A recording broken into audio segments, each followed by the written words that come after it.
And we are live once again. Hello, everyone, and welcome to the Prince Magnum channel where hot rodding and romance do coexist.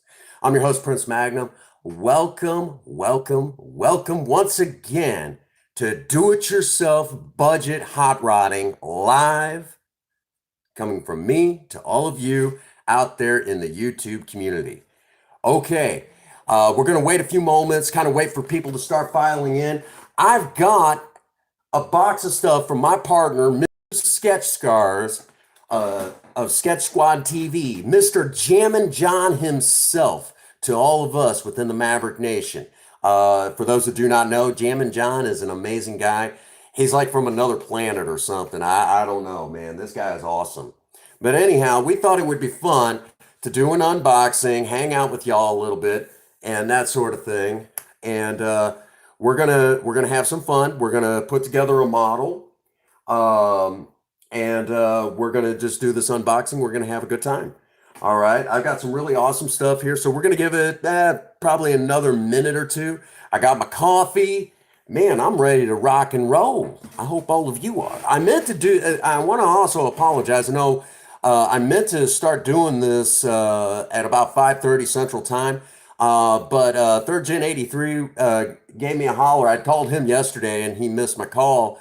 So he called me today to call me back, and we just got talking, and man, it was awesome talking to Third Gen. He's an amazing guy. He himself has a Maverick, a 73, a gorgeous looking ride. Oh man, beautiful looking ride. Woo!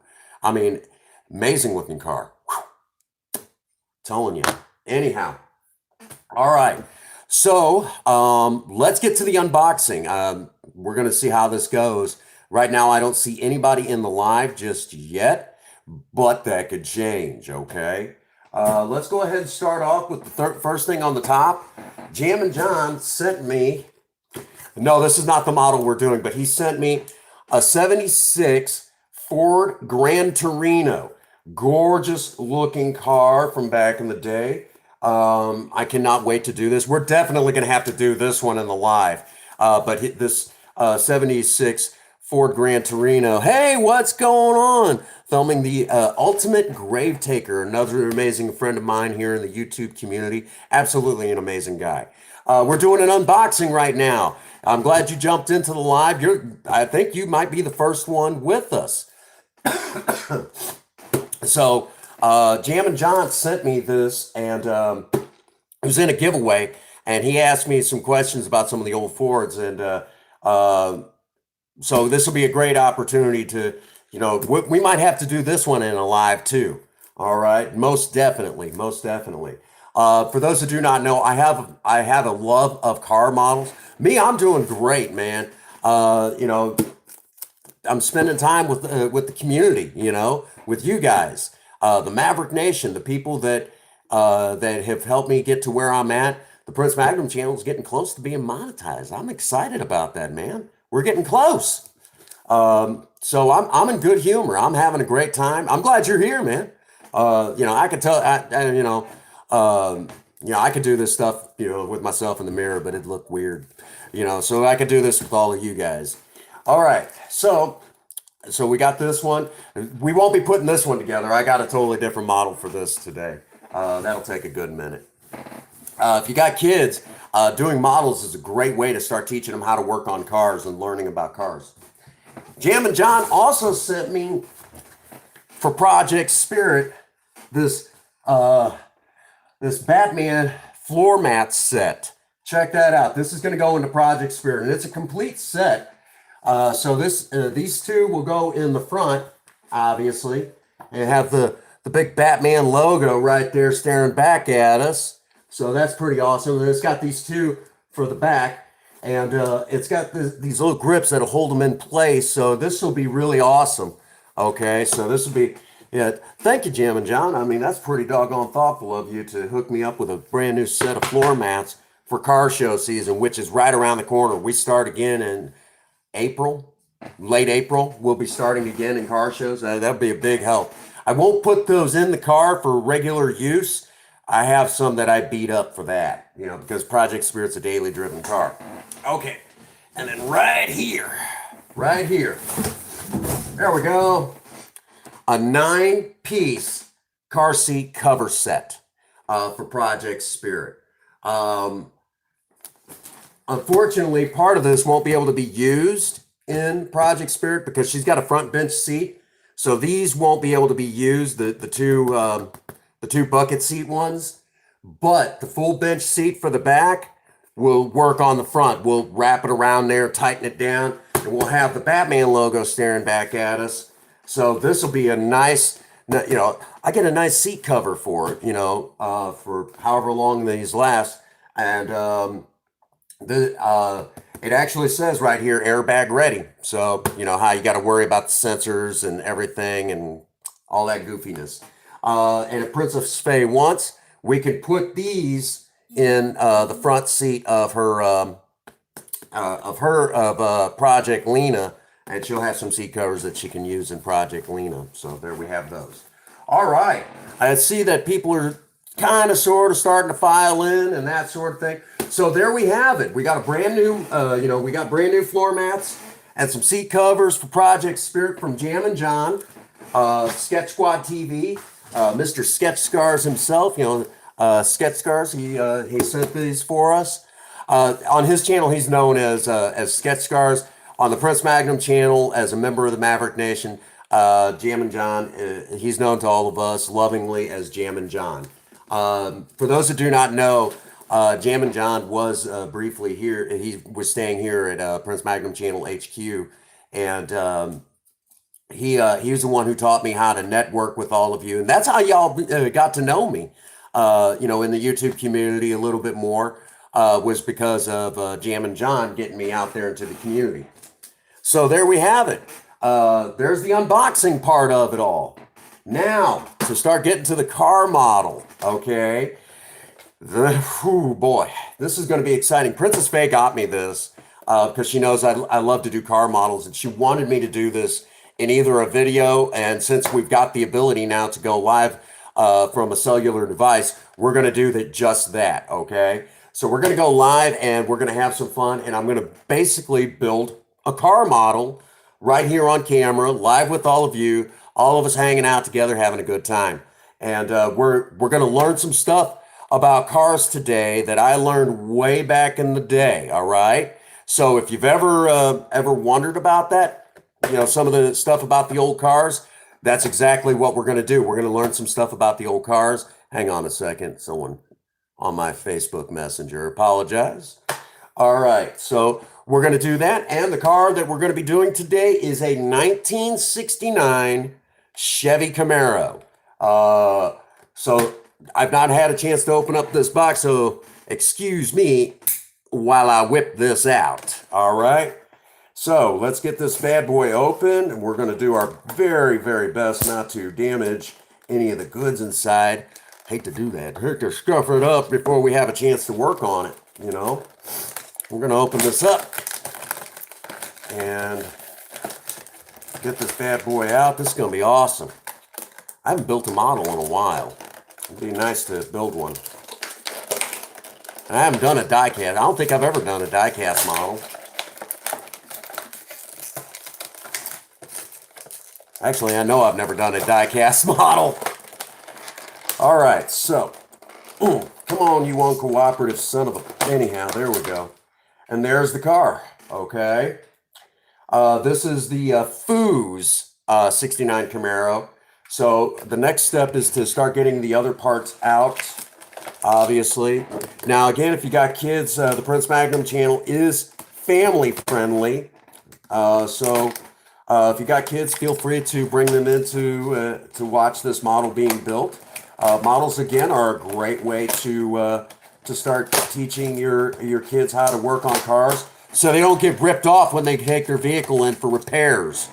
You know how many times I see that with you young people? Makes me mad how they do that to y'all. Very upsetting. And while we're doing this, feel free to talk. I will be answering as many questions as I possibly can. We needed that. The directions. Directions are always a plus. Okay. So there we go. We got that. We needed the directions. Wow, they don't offer much. Okay. And of course, we need the parts. We need the parts. So let's see how this comes out. By the way, this is the first time I've ever done an unboxing and ever done a model on a live stream. So we're going to see how this goes. I don't know how this is going to go. Hey, Gamerin! Let's see. Hang on here. What'd you say? Flying in across the pond to smack. Oh, thank you, Gamerin. Thank you so much. We're going to have some fun. I'm going to talk to y'all about cars. Ooh, we just did the unboxing. You missed it.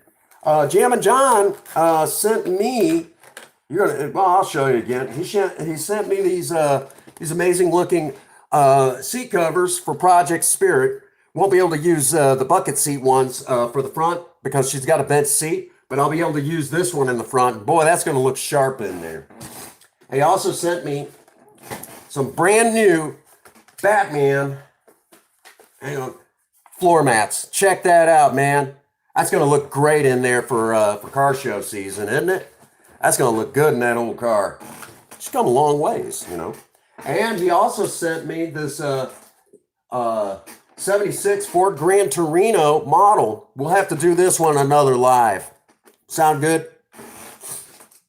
All right. So we have our parts for this project. So, and they sent us a little bitty screwdriver. And the car that we're again doing today, hey! Yes, yes.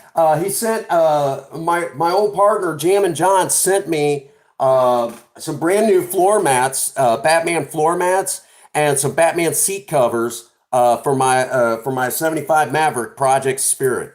I cannot wait to put those in. So right now we're actually getting ready to do a car model, a 1969 Camaro, the Foos Camaro. And we're going to see how this turns out. I've not done this model yet, so we're going to have to undo the screws on the underneath so we can loosen it. See how this goes. Oh, yeah.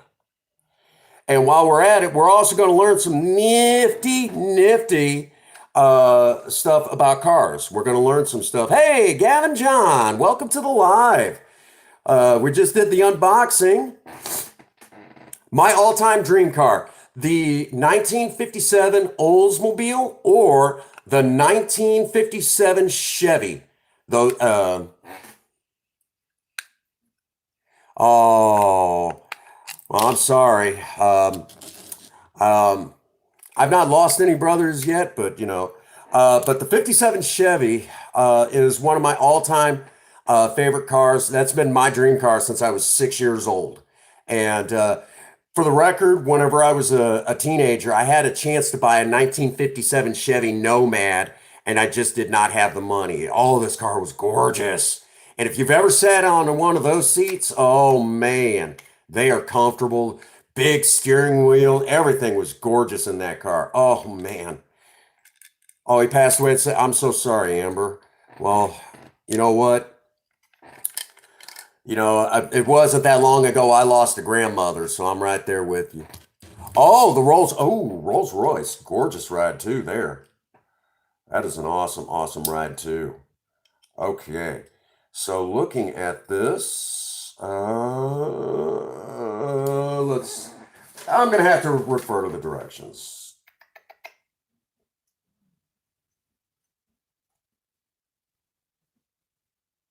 Okay.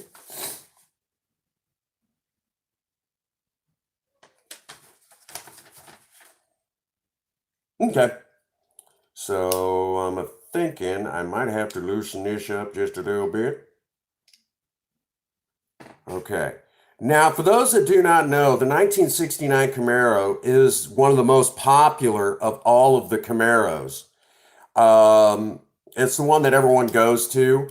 And when they brought the Camaro back, Chevrolet has done their best to oh um they did their best to style it as much as they could after the 1969 Camaro. And I will be absolutely honest with you. The 1969 is not my all-time favorite. My all-time favorite Camaro for the first generation is actually the 68. So here in a second, as I'm kind of trying to figure this dang thing out, um, we'll talk a little bit about some of those old. Well, I guess that just doesn't come loose. Okay, no problem. We'll talk a little bit about the Camaro. For those that do not know, when they designed the Camaro, they started pretty much shortly after the unveiling of the Mustang. And the Camaro, for those that do not know, and I'm going to have to be the first one to say it, when it comes to the Camaro and the Mustang and the Firebird and the Challenger, let me say right now, and I hate to be the one to have to burst everyone's bubble, those are sports cars. They're not pony cars. They're not muscle cars. They're sports cars. They're sports cars that are designed to hold two people in the front and two people in the back. Okay? Where we got this idea that they were muscle cars, I have no idea. I don't know why we have to, do we need a special classification for cool cars? No. They're in the same category as the dang Corvette. So we could just stop that right now. I hate how people do that to these cars. There is no such thing as a pony car. And this is actually coming from someone who lived during the time and could buy the cars brand new. He's like, I've never heard of that. He's like, where the heck did you get that? I said, in a Hot Rod magazine. He said, that's all magazine jerk off stuff. He's like, whoever thought of that is an idiot. And that came from someone who lived during the time. Hey, Mr. Jammin Jon himself. Buddy, you just missed it. I unveiled all the stuff that you got us. Just showed off the floor mats and now we're working on a model right now. Showed off the model you sent me.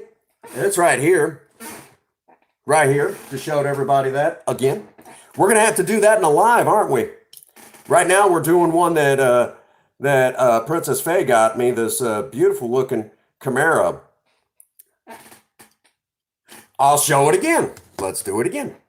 Here are the, set this down without losing any parts. Oh no. Anyhow. Here are the amazing looking floor mats, which we will only leave these in there during show, okay? So these are only allowed to go in during the show, when we're doing a car show. And, ta-da!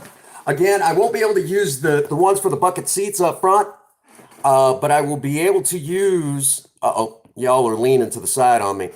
I'll be able to use, because I got a bench seat up front, I'll be able to use the bench seat one up front, hopefully. Okay, so we're going to put all that into Project Spirit. She's going to look sharp with that all in there. So we got that covered now. Seat covers, got it covered. Anyhow, one of us here just loves puns. Okay. Now, let's see. I don't think anybody thought this through. Yes, indeedy. Oh. Oh. Is it really that easy? Hey, I'm an idiot. That's right, yeah. Well, I still appreciate you sending me all the cool stuff. It was fun unboxing it for everybody. And we'll do a whole video on it and show everybody how she looks with the new stuff in there. But all right, real quick, while we're doing the 1969 Camaro, this is again the Foos version. Now, real quick, if you're doing when you're looking at the old Camaros from back in the day, real quick, here I'll show it to the camera real well. You got new shoes? Sweet. Okay, real quick, if you could see right up here, as we're slowly taking this boy apart, though the headlights in real life would be right behind those little panels right there. These are what we called hideaway headlights. You would flip your headlight switch and they would roll out and turn on at the same time. When you would turn them off, the headlights themselves would turn off and roll back in and giving that clean look.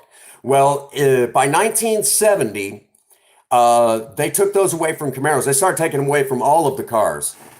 So they took them away from all of the cars at that time because they were heavy. And at that time, we were starting to see that whole thing where the car companies had to start kind of cleaning up their act. And because of that, because they were cleaning up their act and trying to get along with the EPA and everything, they needed to start trying to figure out where they could shave weight and make the vehicles more lighter and efficient. Well, the hideaway headlights had to go away. And for the record, anybody who says that pop-up headlights are an 80s thing into the 90s, that is actually wrong.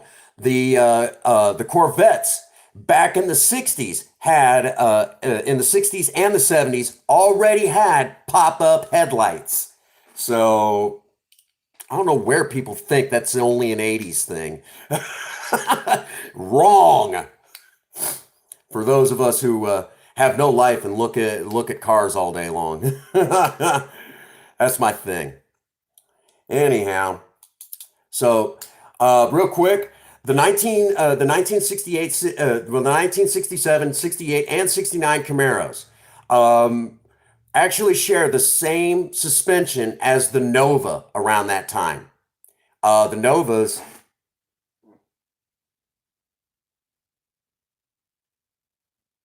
I don't know if I've been living in a hole, but I've been living in Missouri pretty much my whole life.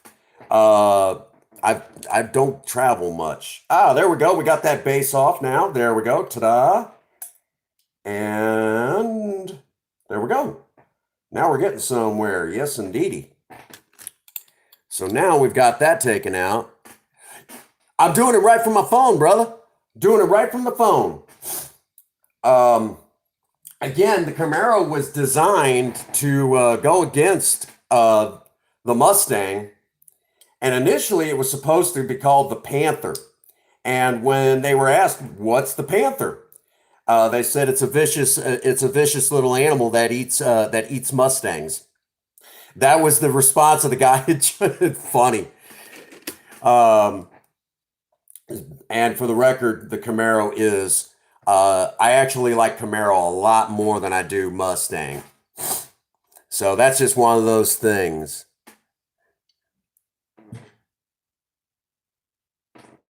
No, I stopped a while ago and decided to go again today because I wanted to do the unboxing.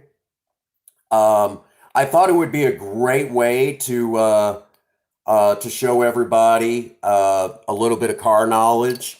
And this is a great, if you got kids, again, this is a great way to start teaching them about cars. And so I have a thing for models, and this started my whole thing in hot rodding. Getting out there and messing with cars and everything, and that was how I started learning. So because of that, I have a fondness still for models. There we go. We got the dash out now, and now I can kind of sort of maybe get that hood up. So I can install the engine, and because the hood's supposed to be able to come off, but they make it very interesting on getting that hood up. Ah, there it is. Ha, there we go. Now it's real funny looking at this model. Looking at this model, it's got the hood scoop for the 68 and 69 Corvettes. And it's got that, I don't know how well the camera will be able to pick it up. Yeah, it's picking it up pretty good. So you guys can get kind of an idea. That particular shape of scoop, if I remember correctly, was on the 68 and 69 Corvettes. So pretty cool. Pretty cool. All right, let's start putting this bad boy together. All right, we got over here. Here's the engine as it is. Now, when you talk about the engines for the for 1960, the 1969 Camaro. The options were, if I remember correctly, there was an inline 255. Then there was the 307 V8. Then, if you had the Z28, you could get the Chevy 302. Yes, Chevrolet had a 302 for 3 years, and that thing was a monster. It was rated from the factory every year for some unknown reason at only 290 horses. But when the 302 was dynoed for the Z28, it was putting out about 450 at the rear wheels out of a small block Chevy. You know what? That's totally fine. I still like that, you know. Thank you. I like the Gran Torino. I actually love the Gran Torino. But and see, so there was the so for normal so the 302 was only a Z28 option. Then there was a 307, which that was the low performance V8. Then um the kind of the quintessential Camaro V8 was the 350, and it came in numerous different styles in 1969. And then after the Camaro, then after the 350, the next engine was the you now getting into the big engines. There was the 396, and that was pretty much as big as it got. You didn't get any bigger than 396 for the Camaro unless you ordered it through you got it through the Copo series. You know, you got it. You knew how to work the Copo program, which was the corporate order production office. And basically, you could go in and kind of order your Camaro however you wanted, and you could get it with 427. That's where the Yenko Camaros, everyone talks about the Yenkos. That was actually, hey, A&R, what's up, buddy? We're doing a model and talking cars. All right, awesome. So so you could get a 427, which was the big engine, the big bad engine in 1969. The following years when we seen the 454. But as a normal Camaro Super Sport, you could only get it with the 396 in 1967, 1968, and 1969, which the 396 was no slouch. I think the highest it was rated from the factory was 375, which again, 375 and a 396, well, that was they were sandbagging. It put out a lot more performance than that. The thing was a monster. But you guys get the general idea.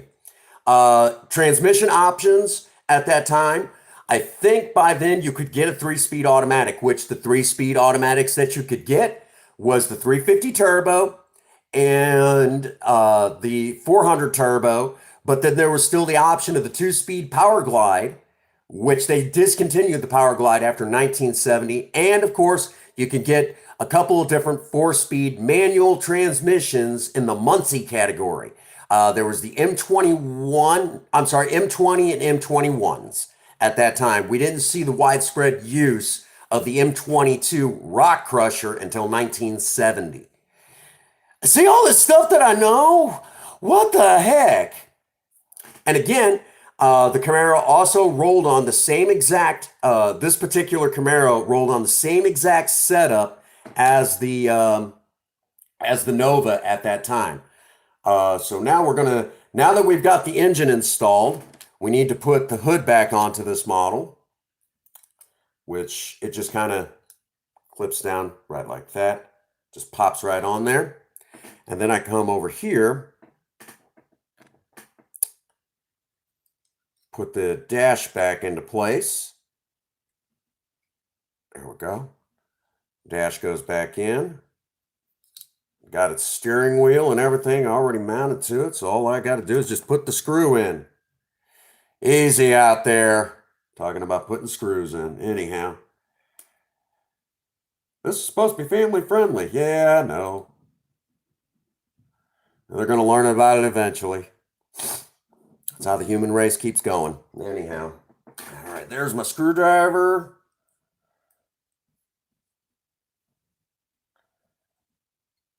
And We'll just pop that down into the slot, do a cross thread, and there we go. There's the next part. In like flint. Hoping the hood will pop up now. Well, I guess it won't. That's okay, because it's just a dust collector. Real quick, this particular model does not have the Camaro taillights. It actually has the taillights for the Firebird at that time, the first generation Firebird, which for those people that do not know, the Camaro and the Firebird share a lot of the same parts. Most people don't realize how much. I know you could swap the doors kind of willy-nilly. That is a Gran Torino model over here. Hang on. I'll show it again. 76 Gran Torino. For those that do not know, the Gran Torino was used in the Starsky and Hutch TV show. And of course, when they did the movie, I mean, it wasn't as good as the TV show. I'm sorry. They tried. They really did. But you know how it is. Remakes are never that good usually. All right. So we got the dash in now. This one has bucket seats. Oh, yeah. That little hump in the middle on the Camaros. Yeah. I had my second car. Yeah, it was. It was 1,000 times better. My second car was a 78 Camaro, which was kind of styled after the Smokey and the Bandit Trans Am 77. I had a 78 Camaro. Gorgeous looking car. This beautiful looking baby blue. It was really neat looking. I loved it. And man, oh man, my first girlfriend, we went to have some fun in the back, and that hump in the middle oftentimes made it a bit of a challenge. I hope my wife isn't in the live to hear that. I do. I enjoy it. I can't. We're gonna do a video putting it into Project Spirit, brother. I'm telling you, we're gonna have some fun with that. We're gonna have a lot of fun with that. Anyhow, oh, that works out wonderful having that little one out there. Okay. Don't you all tell Princess Faye what I said. We'll make her watch playback to catch that one. Oh, ships that pass in the night, right, folks? That's awesome. All right, here's the little axles. Let's see how the directions suggested. Okay, yeah, just as I thought. All right, now they gave us some options for wheels, and they got these multi-spoked ones. They look disgusting. They got these beautiful looking 5-spoke ones, and they got some really neat looking different tire choices. Let's see. They got the ones that have got more tread. Does it matter? Does it matter? Let me look here. Oh, I see what they did. They just offered different ones. Whatever. Okay. So I know what I'm going to be doing. We're going to take these. I'm going to slip these on. Right like that. Okay. Get on there, you son of a gun. There we go. There you are. Right like that. Gorgeous. That'll look real good going on there. Oh, you getting ready to head off to work? Well, I'm glad you were kind enough to stop in and hang out with us. Doing a little bit of a car model. And my beautiful, lovely wife just got home from work. Hi, honey. Hi. Everything okay? Uh-oh. As soon as you're done, I need you. Okay, baby. I'm having a post-traumatic flip out. Okay. Oh, well, thank you for... Okay, well... Okay, I'm gonna run down and grab what I bought. Okay, baby. I'll be right here. I'm 40 years old, and I started turning wrenches on cars when I was 16 years old. And that's where and Chevys are my bread and butter. I started learning on engines on the Chevy small block V8. That's why I know so much about them. I could, I love my Ford Maverick Project Spirit. I love that car, but there's still a part of me that loves a good Chevy small block to work on. But most definitely, I think these wheels are going to be the better of the choices. So that's what we're going to rock and roll. Alrighty. Because these other ones, these multi spokes that they sent, you can kind of see them.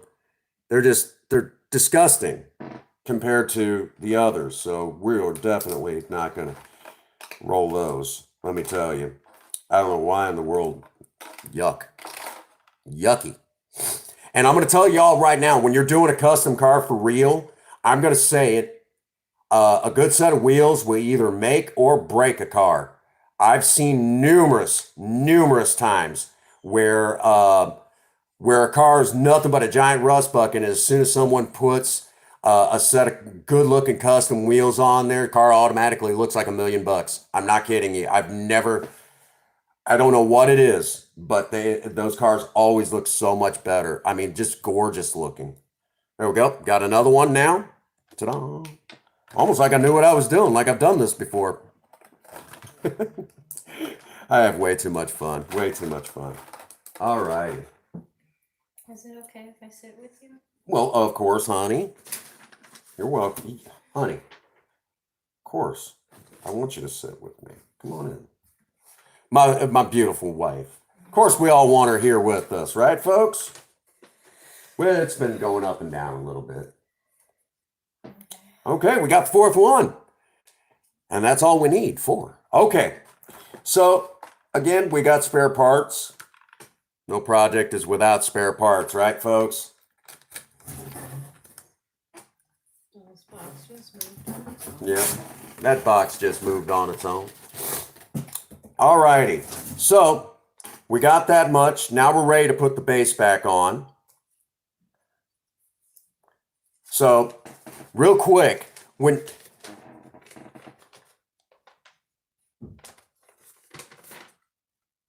thank you so much, Gamer, and I appreciate you coming in. Again, if y'all not checked each other out, be sure to network. Drop a link to your channel in the live. Do not be afraid to do that. And if YouTube tries to give us all any flack about it, well, they'll have to deal with me. Remember, I'm the one who keeps screaming, maybe it's high time we have our union for the creators. There we go. So now we're going to install the first axle, if I can get my hands to cooperate with me. All right. Get in there, you uncooperative. There we go. Ah, son of a gun. I had it and then I dropped it. Sorry. Why did you do that? You've messed me up. I didn't do anything. Yeah, sure. Good thing they gave me extras. Okay. Did you drop something? Yeah, I dropped one, but that's okay, honey. What's it look like? It looks like that. Yeah, you're never finding that. Ever.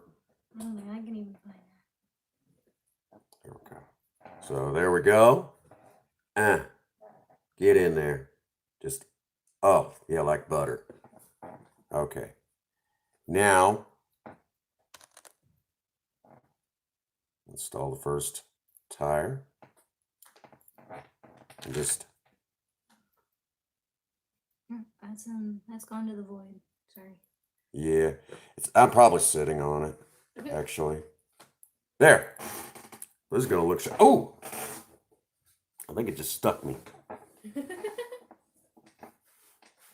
Son of a gun. It's definitely gone to the void now. Hey now, that'd be about enough out of you. That'd be about enough of your abuse. Come in here. Anyhow, so there's the first one. Let's go ahead and get the next one. Go with the front wheels.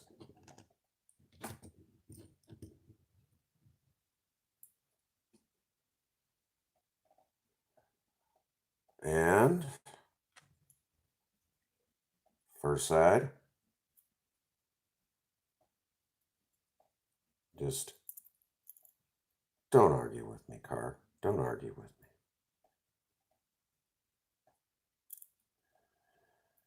me. And with models, you also got to have patience. So it's a great way to also teach yourself patience, which Princess Faye will tell you I have none. Usually.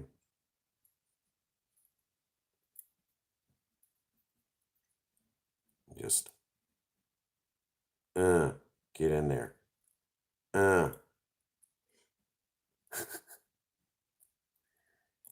Yeah, Scott. Yeah, I was, believe it or not, I was actually in there. You just didn't know it. I was lurking. I was the creepy old man in the back.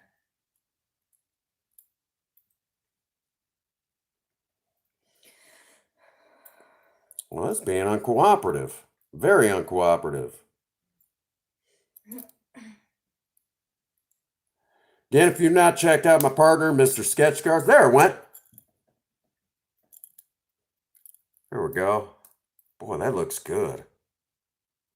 All right. And now we start reinstalling.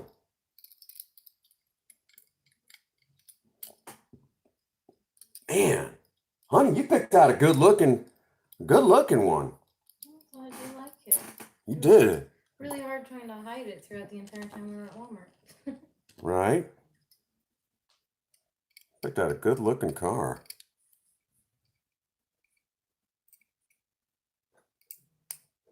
There we go. And like butter. Like butter.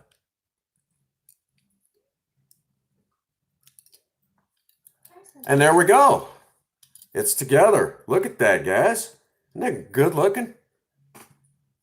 Uh-oh. I did goof something. I accidentally put the smaller ones in the back. I got one offset. Okay, so we got to... Oh, God, Sebastian. You sneezed in my face. Oops. Where did I put those? So I put smaller ones. Oh, I slammed it. Okay, I see what I did. Duh. Okay, so we're going to do it like this. That's one of the nice things about this particular. Just come on. Because I can kind of work it through. Okay, we'll just do it like this.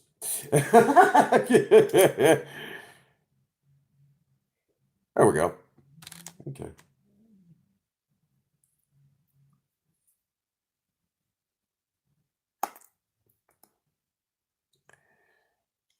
Yeah, okay there? Hmm? Do you need help? I don't think anyone's in here or in the live is licensed to give me the help that I need. I mean, you're right.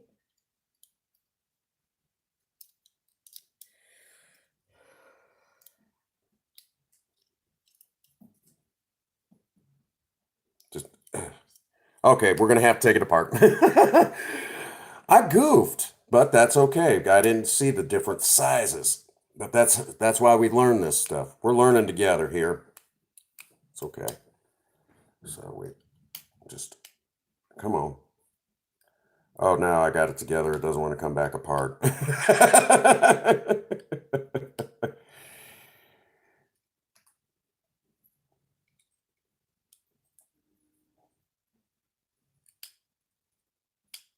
It's okay. That's okay. I don't mind doing it again.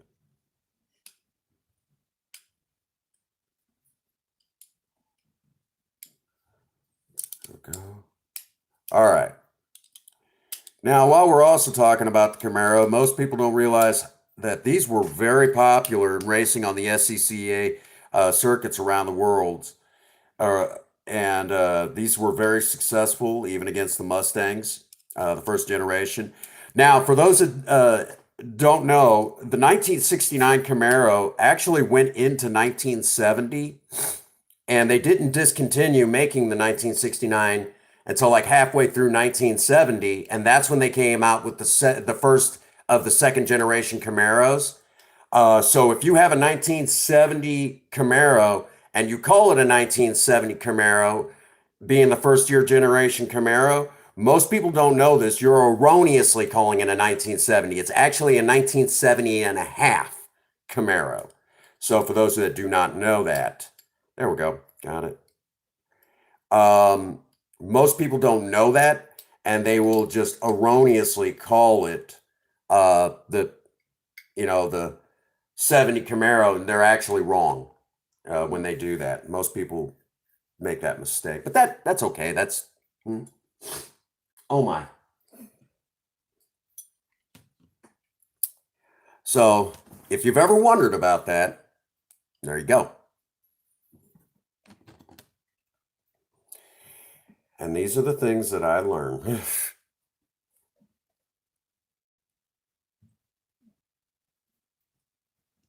There we go.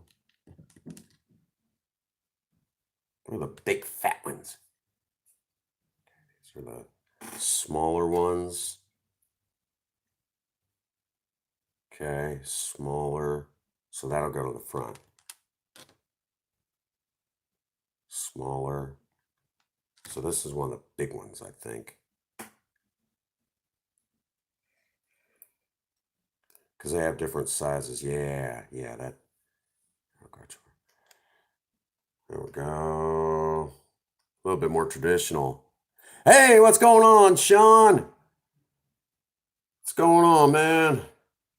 We're in here building a model. In here building a model if I don't mess it up. Again, everyone check each other out, get to know one another, hang out, say hi to one another, whatevs, We're all in here having a good time. Let's see here.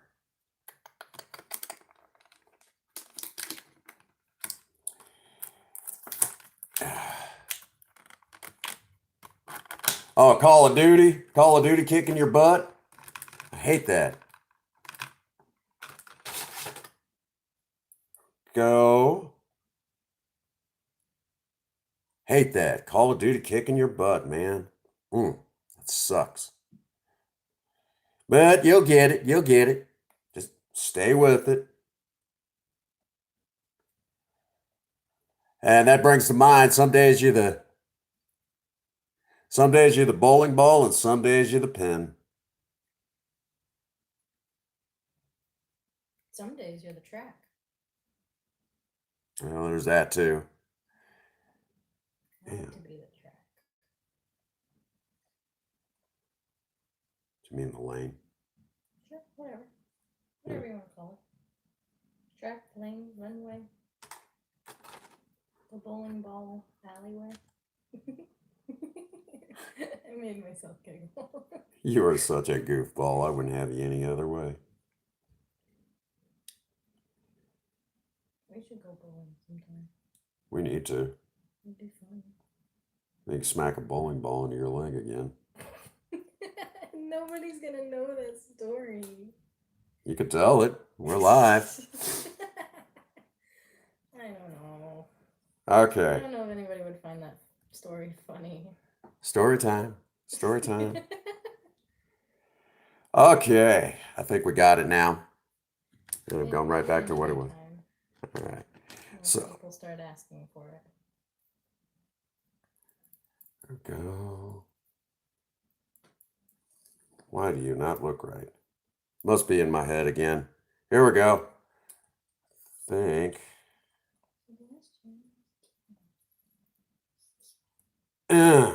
Just like that. In like Flint. Whoever he is. Apparently he gets in a lot. Yeah. And then just like that. Right?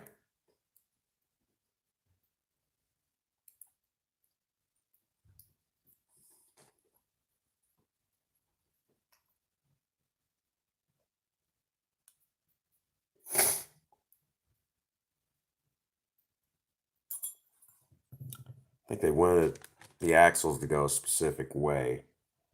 And I think I might have had them backwards. That's why they looked wrong to me.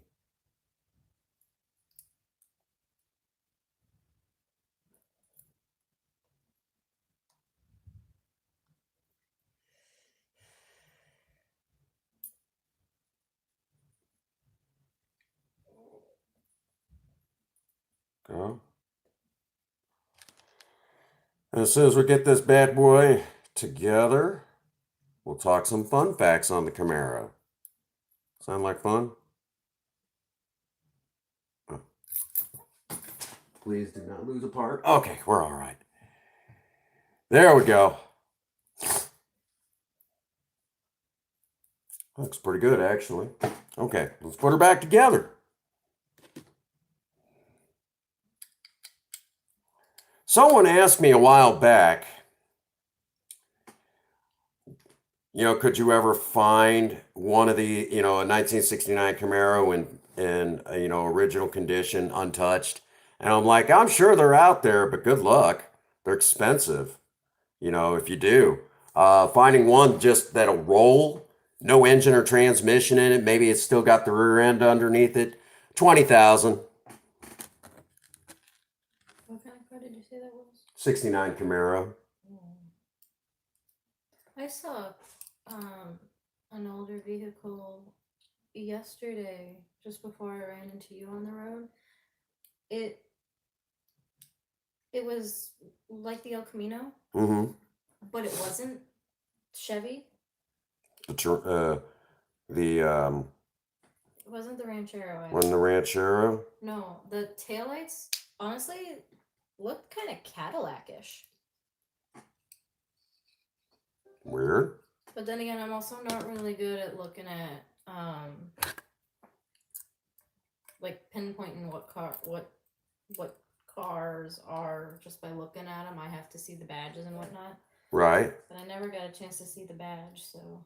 But it looked really cool. It was really pretty. And Not as pretty as Spirit, though. right. Oh, that's Spirit's a cool car. And then we drop these in. I'm really glad you like that model. I do.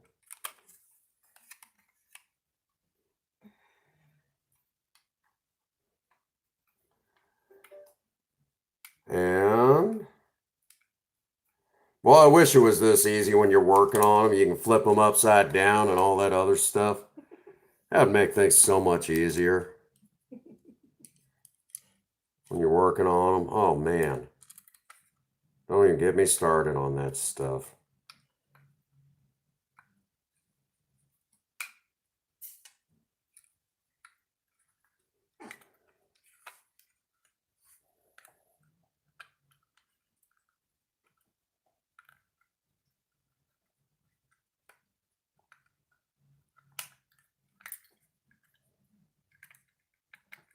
Oh, it's in. It's just me being, worrying way too much. It don't feel right. It don't feel right. No, that's right. Quit worrying, Prince Magnum. It's in. There we go.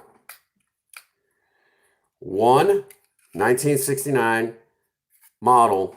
All done. This is again the Foos version. I guess for Foos.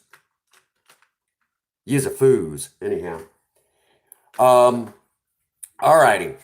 Now again, if you're a fan of this particular Camaro, this was the last year for the first generation. Well, technically, since they carried it over into 1970, this is the last of the first generation.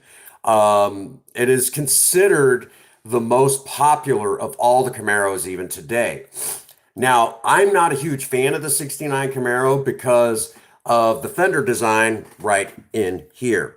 Okay, this is actually a two-piece fender. So whenever you go to replace this particular fender, what has to happen is it comes, when it comes in, that particular panel comes in, it'll come in as a two-piece. Okay, so you got the upper and the lower. So instead of just replacing one whole fender, you got to replace the upper and the lower. So because of that, I'm not a huge fan. All right.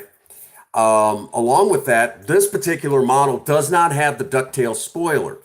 So it only has partial on the Rally Sport package. Now, for those that are not in the know, the Rally Sport package was an option for the Camaro, and it was a dress package. Came with custom wheels. It came with a cowl induction hood scoop. It also came with a ducktail spoiler and the hideaway headlights. That was the Rally Sport package. That was just a dress package, more or less. So so even though if you had the Super Sport package, that was the performance package. If you wanted it to be dressy, you had to order it with the Rally Sport package too. So if you ever see on some Camaros, it says Camaro SS slash RS, Camaro Super Sport slash Rally Sport. Okay, the Rally Sport was the dress package that went with it. You could get a base Camaro and get the Rally Sport package and legitimately put the RS logo on it, but that was just a trim package. That's all it was.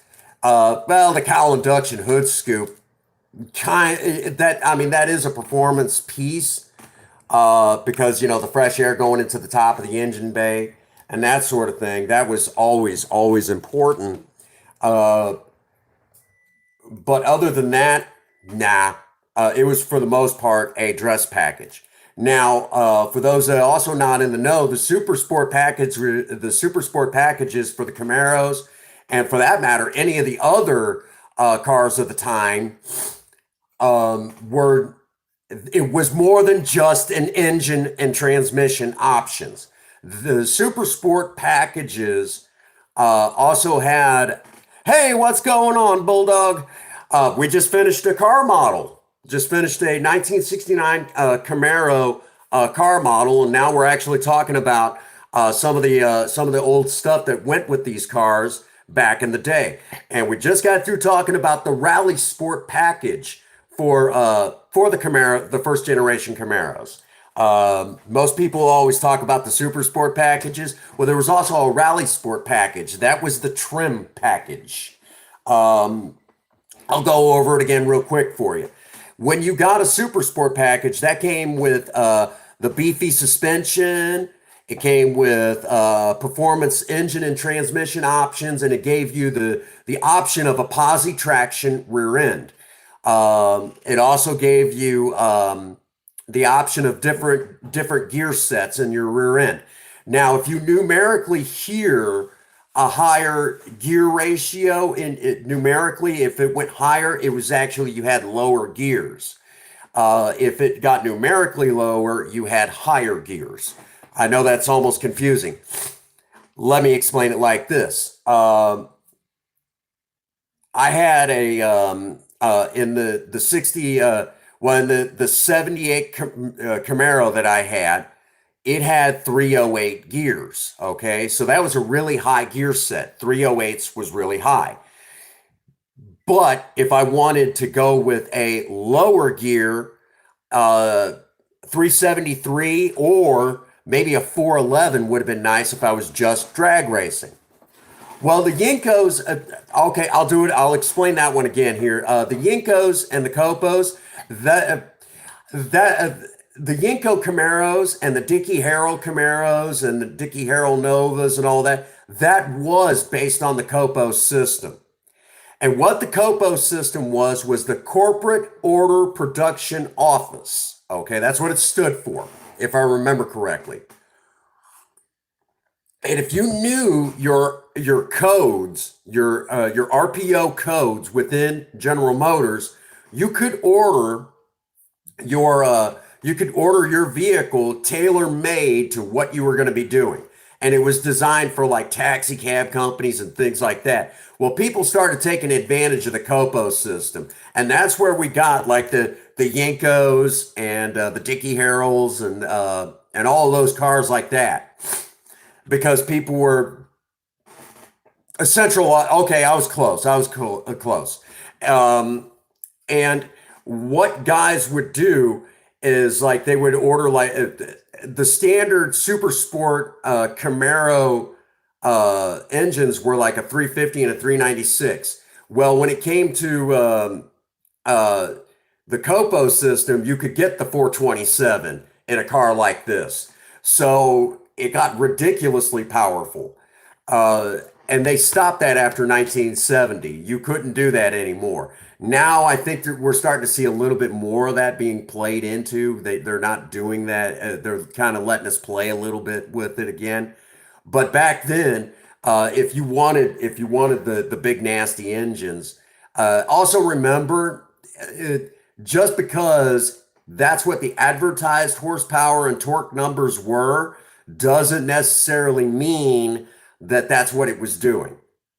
Back in, as a matter of fact, I was just talking about this, the Chevy 302 for the Z28 Camaros, because the SCCA had for like the the bracket that the Camaro was in, it could not exceed 5 liters. So Chevrolet actually built their own 302 for the first 3 years of the Z28. After that, they didn't need the 302, so started just they discontinued the 302 and just stayed with the 350 as the performance engine. The 302 from 1967 to 1969, depending on the iteration that you got, uh, they advertised it at like 290 horses, but in reality, it was putting down somewhere, if I remember hearing, in some cases all the way up to 450 out of a little Chevy small block in the 1960s. That thing was ridiculously powerful. However, it was like that with all of them. Like I remember hearing like the LS6 454 was putting out. They said 450 at the flywheel, at the rear wheels. It was putting down in the 700s. There was a lot of Chevy big blocks that were like that. A lot of Fords were doing that too. Mopar was the same way. Real quick, if you've ever wondered, if you hear me say Mopar, I'm actually talking about the Chrysler Corporation. That's Chrysler, Dodge, and Plymouth. Back in the day, we used to call it Mopar. And you hear about the big three. There used to be the big four because we used to have AMC. That was Nash and and Hudson that came together in the 1950s, and they kind of merged and became uh, American Motor Company. And so there used to be four major car companies in the United States.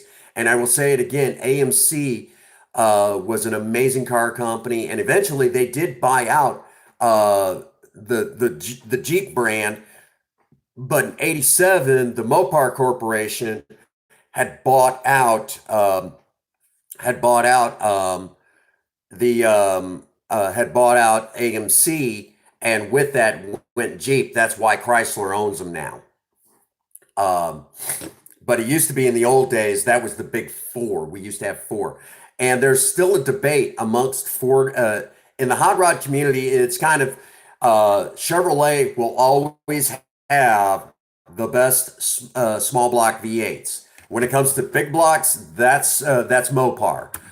When it comes to the inline sixes, that will always be Ford. Now I know there's some people out there that'll argue with me on that and say that AMC had the best inline sixes. Well, we're both right because Ford made AMC's inline sixes. So there you go. So if you had a little bit of car knowledge right there dropped on you, that's what all this has been. So for the record, again, I'm going to say it.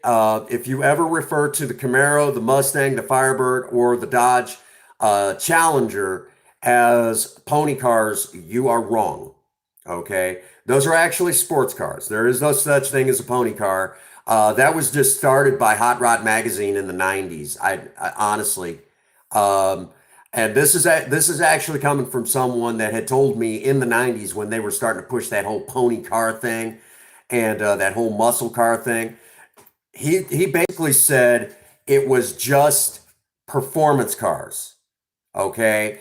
And the Camaro, the Mustang, the Challenger, the Firebirds, the Trans Ams, those are just sports cars in the same category as the Corvette.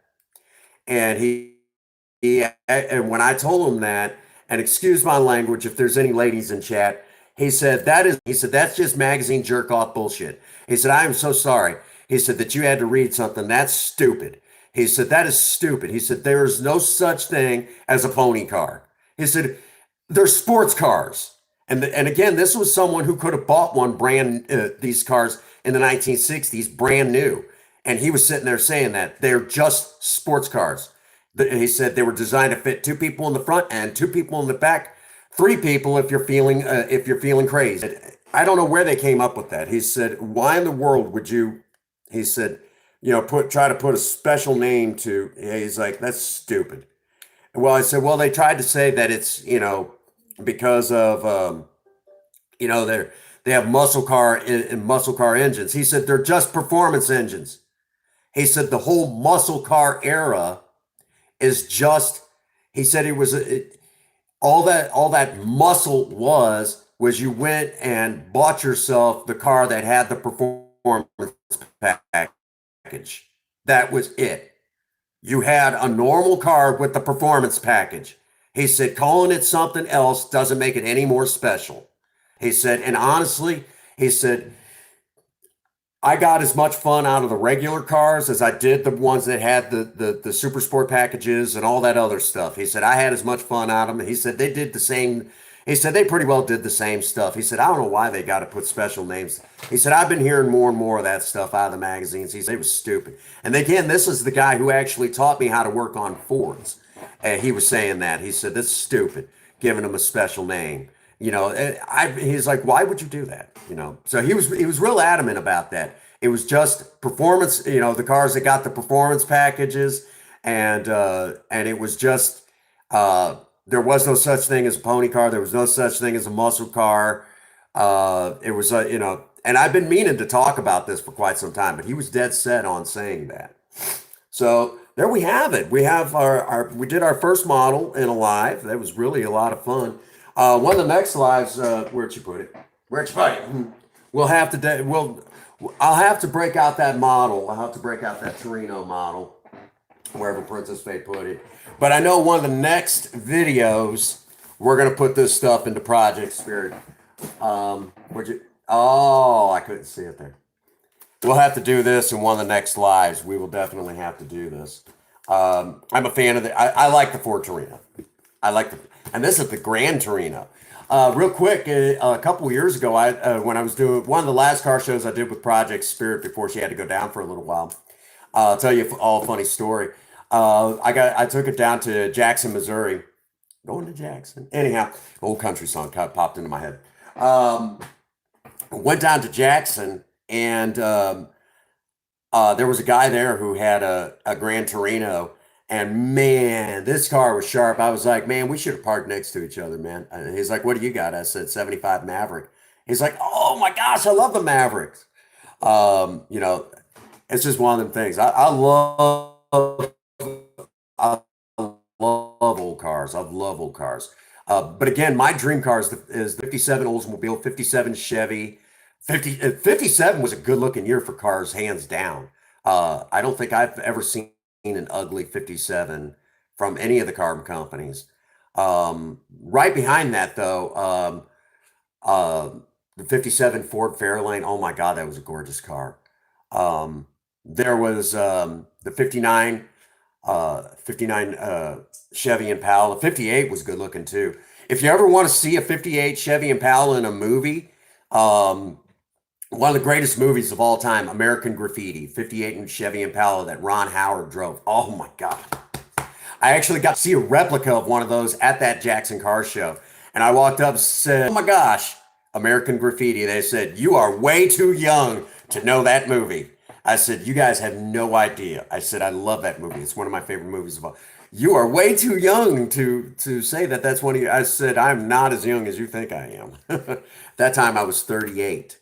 You know, I love cars. I love cars, man. So there you have it. We'll put all this into Project Spirit in one of the next videos, and I'll post it pretty quick. But I know here in a little while I'll probably go posting and a nice looking Wolfman Jack. Yep, there you go. See, Sean knows, man. Wolfman Jack. As a matter of fact, there's a guy who goes by Wolfman Lewis here on does amazing live streams. Another great guy, good friend of mine here on YouTube. And I always tell him I said every time I see your name, I always think of Wolfman Jack, and he thinks that's he always he's like, man, that's awesome because he didn't know he had I guess he really didn't know exactly who Wolfman Jack was, and he looked at it. He's like, ah, man, that's Wolfman Jack. That's an awesome guy, and I actually met a guy one time that everyone always just said that when he talked, they automatically thought of Sling Blade. I'm like, no, that's not who I think of. I always think of the Wolf Man. He's like, Wolfman Jack? He's like, man, you should know who Wolfman Jack is. I said, I do know who Wolfman Jack is. But yep, one of Ron Howard's greatest movies of all time was American Graffiti. So if you've never seen that, and if you don't know who Ron Howard is, oh my gosh, I bet that would be awesome. Yeah, I'll have to, now I'm gonna have to do that. Um, for those that don't know who Wolfman, I'm telling you, Wolfman Jack. The world needs him right now. We need the Wolfman. And just for the record, you know, if there's any prayers that should ever be heard, it should be all of us who keep saying, "Give us back Freddie Mercury, we'll give you Justin Bieber." Give us back Freddie Mercury. Um, that or give us David Bowie. Either one will do. Either one will do. David Bowie or oh, you say Freddie Mercury? I know Queen Mercury would agree with you on that. She would definitely agree with you on that.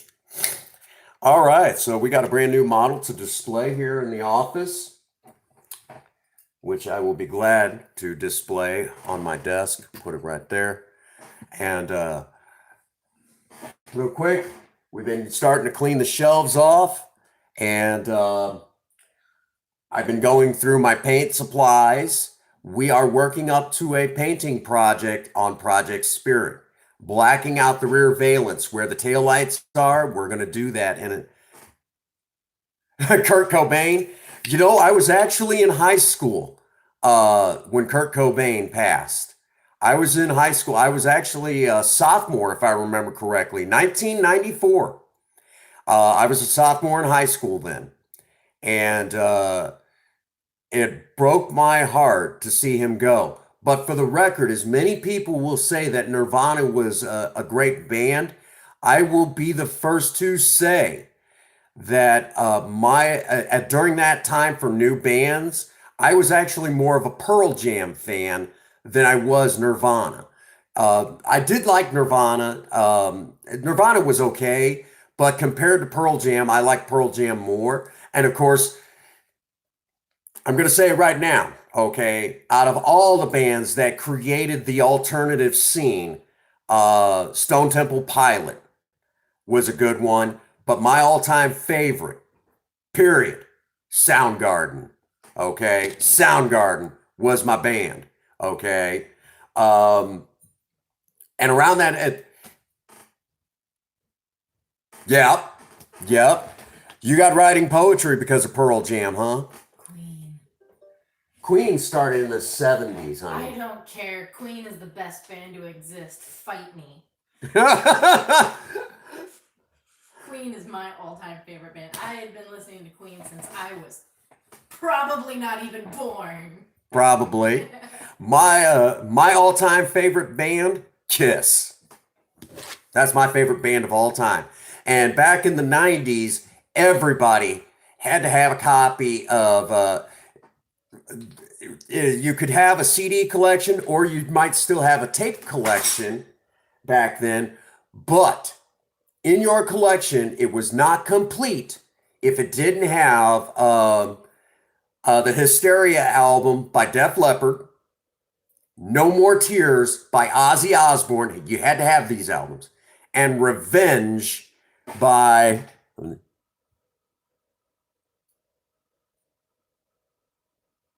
well, yeah, yeah, I'll agree with you. And you also had to have Kiss's album Revenge, and this was in the early, you know, kind of the early to mid '90s, even well into the late '90s. You had to have these albums, or your rock and roll album collections were not complete. And which is ironic because Hysteria came out in like '87, and it was still a popular one to have in the 80s. Well into the 90s, it was still real popular. Of course, it had Pour Some Sugar on Me, Armageddon It, and that was just a really good album all the way through. So if you're not up to, if you're wanting, kind of the quintessential 90s collection, you definitely still got to get those, And Kiss, in the 90s was just phenomenal, okay? I don't care who you are. Around 97 is when they did the reunion tour, and close to about it was like 99 when they came out with Psycho Circus, and that's still one of my all-time favorites by Kiss. And I don't care what anybody says, Kiss without the makeup in the 90s was still better than Kiss with the makeup in the 70s. And I know there's going to be some people saying that's blasphemous, but get over yourselves. It wasn't all just the 70s for Kiss. They kept rocking and rolling. I mean, they're on their final tour now, Would you like one? Give me just a bit. Yes. I'll say one for you. Okay, baby. So there we have that. That's freaking awesome, guys. We did an amazing live today. We had a lot of y'all come in and got to do the unboxing, got to do the model, and got to share some knowledge about cars. You all might wonder which is my all-time favorite out of my all-time favorite car from the 1960s during the muscle car era. I bet y'all wondering that one. Well, now I'm going to surprise you. The 1965 Chevy Impala Super Sport. That's my all-time favorite from the 60s. That's when they had changed over from that boxy look, and it started kind of getting a little stylized. I mean, it was still kind of, it was your typical, square, but yet rounded bodies. And you start getting that slope back design like you seen started coming out on all of them like that. You started seeing that more and more. And along with that, you had those little round tail lights, had three on each side, just gorgeous looking car. And you could get it with it was the first year for the 396. Ooh, that Mark IV big block. Yeah. Anyhow, and you could get it with several different versions of the 327. And I don't care what anybody says. 327 is an amazing engine. 283 was good too. I built a 283 once from 65. Good engine. That's my all-time favorite. And I love those big full-size cars. Yeah, lots of comfort in them. Good looking cars. Good looking cars. If you were to ask me my personal favorite from the 70s, that would be the 1970 Olds Cutlass 442. Now that, my friends, is a car. But I'd have to have it in the convertible. And I'll take the Oldsmobile 350, not the 455, the Oldsmobile 350. And with a 400 turbo behind it. Yeah! You're a Pontiac fan? Don't worry, I got videos coming out about Project Lena. That's a Princess Faye's 2003 Pontiac Grand Am GT with its 3.4 liter V6 4-speed automatic transmission. And it's a four-door sedan, but it's got the Ram Air in it. It's got Ram Air. And for those people out there that don't know, the Ram Air was made famous by Pontiac, having that Ram Air induction. That's her show car. We got a ton of video. I'm going to have to get on it now, aren't I? Because I know how much people really, really love Pontiac. Myself personally, when it comes to Pontiac, I kind of like, actually, believe it or not, when it comes to Pontiac, I know a lot of people swear up and down, GTO, give me a Catalina. Ooh, give me any year of Catalina. Ooh, gorgeous ride. Bonnevilles, the old school Bonnevilles from back then, big full-size flagship. Again, I'm into that, I love them big full-size cars. And the old Bonnevilles from the 80s looked a lot like the Impalas from the 80s and the Caprices from back then. So a lot of stuff would interchange between them. And of course, the Pontiac Grand Prix that was based on in the 80s, that was based on the Monte Carlo, another good looking car. And a Chevy 350 will fit right down in there. Of course, you can even put bigger than that. Um, you can go big block it with them if you wanted. There's tons of room. That's one of the nice things about Chevy and Pontiac and all. You could swap that stuff around and build yourself something ridiculous. Myself personally, I Pontiac's not my all-time favorite, but it's right up there, right up there. And of course, Trans Am's third gen '83. The guy that I was talking to. My first car was a 1971 Nova two-door. My second car was a 78 Camaro Berlinetta, and only a couple of thousand of those were made that year. And I spilled my coffee. Uh, and then right after that, um, I had a 83 Caprice Classic. Then I had a 1980 Chevy Malibu station wagon. Then after that one, I had a 77 Oldsmobile Delta 88. And then while that Delta was going through some serious repair work, um, I briefly had an 83 Mercury Grand Marquis Colony Park station wagon that had the fuel injected 302, the same type they were putting in the Mustangs that year. And I like that car. That was actually my first Ford product I ever had. That was a good car. Real plush on the inside, real comfortable.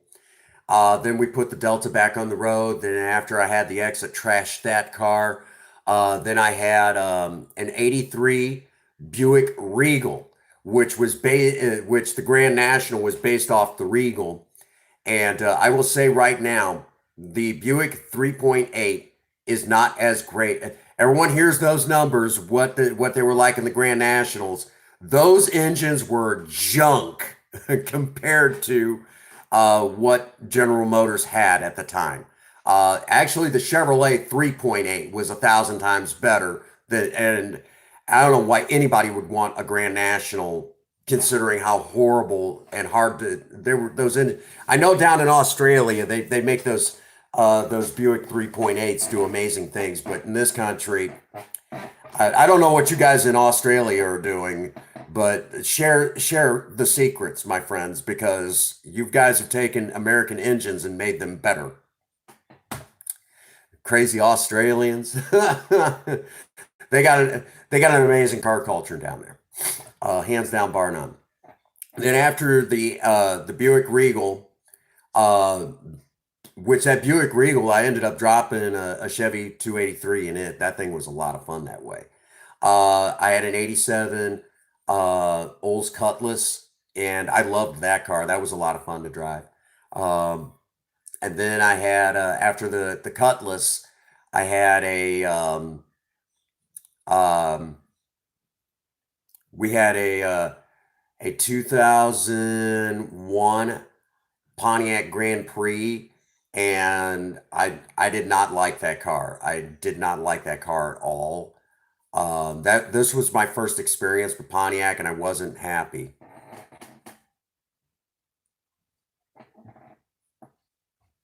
Well, it may have been the fastest because of all the turbos and everything, but the Buick 3.8 will never be a reliable engine. And if you all understand how do-it-yourself budget hot rodding works, I'm a firm believer that you don't build them to just put in your garage. I mean, if you do that, that's fine. That's your business. But we don't do that. We build them to be able to be driven every day.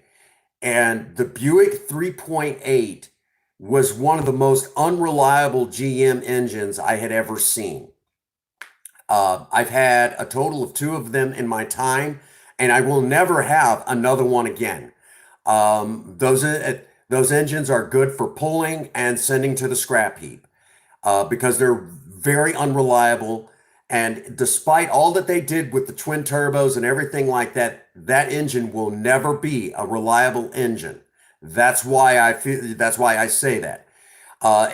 It ranks right up there with the Chevrolet 307. That engine was horrible. It ranks right up there with the first generation, um, uh, Chevy 265. You know, it wasn't a reliable engine. Okay. And there was a reason why the original Chevy small block was not that reliable. It didn't have an oil pump system in it. And this is a 1955. And I know all us Chevy guys, all the Chevy guys go, oh, Chevy small block, Chevy small block. 1955, the original was horrible because it did not have an oil pump system in it. It actually used an oil slinger, and it just flung the oil up to the top of the engine in hopes that it would lubricate everything. So these things were horrible. So if you ever find that you're in possession of an original 1955, don't even bother. And the 307, it was a horrible engine. So that's why I'm not going to BS you all. The 307 Chevy small block was junk. The Buick 3.8 was right in that category. The Chevy 305 was and I know some people swear up and down, that's a great engine, great. No, it wasn't. They were only good for about 150,000 miles, and then it expected to throw a rod right through right through the oil pan, or in the worst case scenario, throw it right through the side of the engine block. Not lying. Okay. So I'm not going to lie to you guys. If you're going to build it, build a good engine. Okay. So these people that want the GNX clones, good luck, because you'll never get it to stay running. Okay. Don't lie to yourself. Build it with a good Chevy small block or a good Chevy big block. Get a Pontiac engine. Shoot, get a Buick V8. Get an Oldsmobile 350. Okay, drop that in there and have fun. But don't sit there and all the twin turbos and all that other stuff. All that does is shorten the life of the engine, anyways. We do it yourself budget hot rodding, and there's no sense in putting a lot of useless stuff on it. If you can't get that performance out of a naturally aspirated engine, hang it up, man. Hang it up, because all you're doing is you'll burn it up before the next oil change.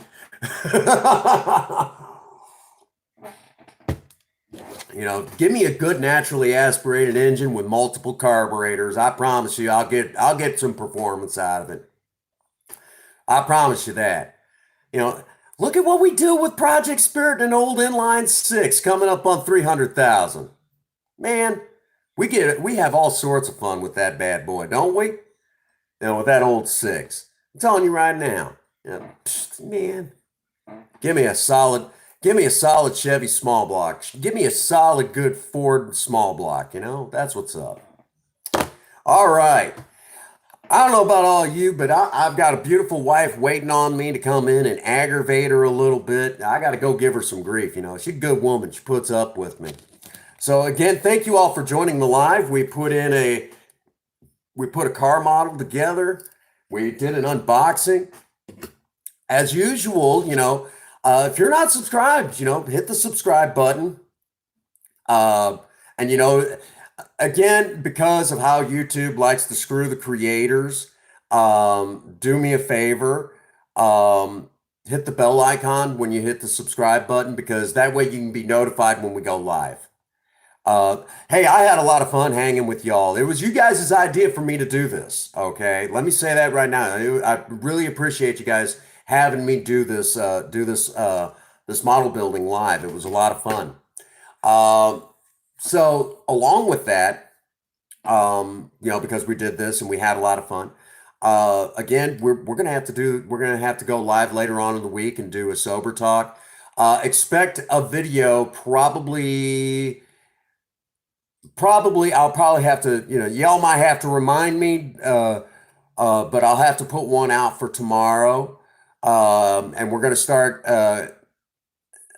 going through the content that I had put, had kind of backlogged, so we could start cycling it out and start working towards content, the brand new stuff that we've been working on. And yes, I have some Legend of Zelda stuff for y'all. You guys are going to love this, okay? And I'm going to start putting together some playlists so you guys have some stuff to help me get my watch time up and at least be enjoyable because I got some really good stuff that has just because, a lot of people don't go through my channel like they used to. There's some really good stuff that you guys might get a kick out of. All right. All right. So that brings us to a good usual stopping point. Again, thank you all so much for being here for me. I appreciate y'all. And as always, get out there, work on a project. Don't care what it is. Just do something with yourself. Remember, idle hands and a creative mind go together like oil and water. Just do something, okay? Right, wrong, or indifferent, do something with yourself. Keep that mind flowing. If you got a sweetheart, sweep them off their feet. Do something special for them today. And as always, for all of you out there, if no one out there has told you that they love you today, Prince Magnum does. God bless you and have a happy 24. Thank you.